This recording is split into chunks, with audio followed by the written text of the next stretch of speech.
Salam semua, kita bertemu lagi dalam reaction drama bersiri keluarga. Itu episod ke-13. So jom kita tonton. Kesian saya dekat si A ke bang. Susah tau dia nak lupakan Camilla. Dah sekejap jadi okey. Abang tak risau ke kalau dia tiba-tiba apa yang dia nak buat macam Jangan nak bulut Cuba suzon sikit. Fikir yang baik-baik, positif. Cem tu mak dia tau.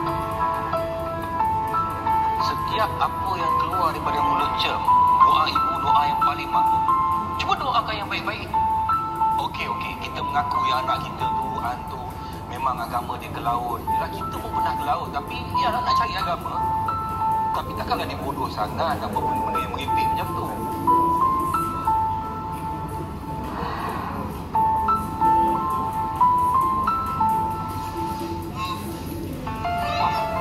Kau dah lahir dah.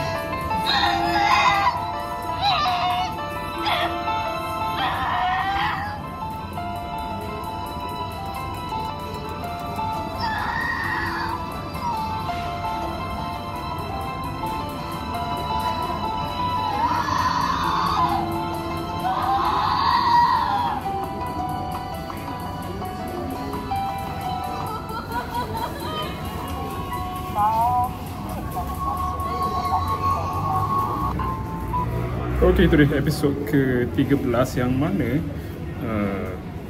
ada dua scene tadi.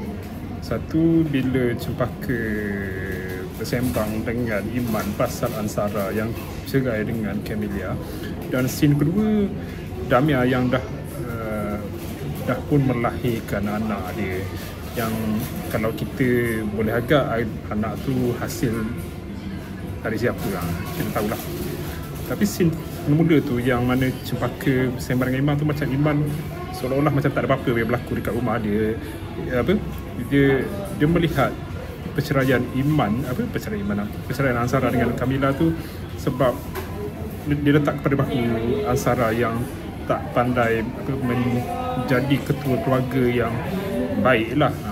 Macam dia kata agama dia dengan agama Kelau. Tapi kalau tak keluarga tu sendiri yang bentuk anak-anak dia, tak jadi macam tu. Jadi memang Iman ni sweet talker lah. Dia cakap tu buat, cara Iman cakap tu buat Cempaka terpengaruh lah. Jadi dia lihat suami dia tu yang baik-baik je. Dia tak pernah lihat apa yang buruk pada suami dia. Kita cakap bila lah anak dia nak kena tangkap, susah sikit sebab sekarang ni nak kena kumpul bukti, nak kena ada saksi yang boleh bawa Iman ni ke depan, dibicarakan lah, maksudnya kena tangkap. Dalam cerita ni memang berat, tapi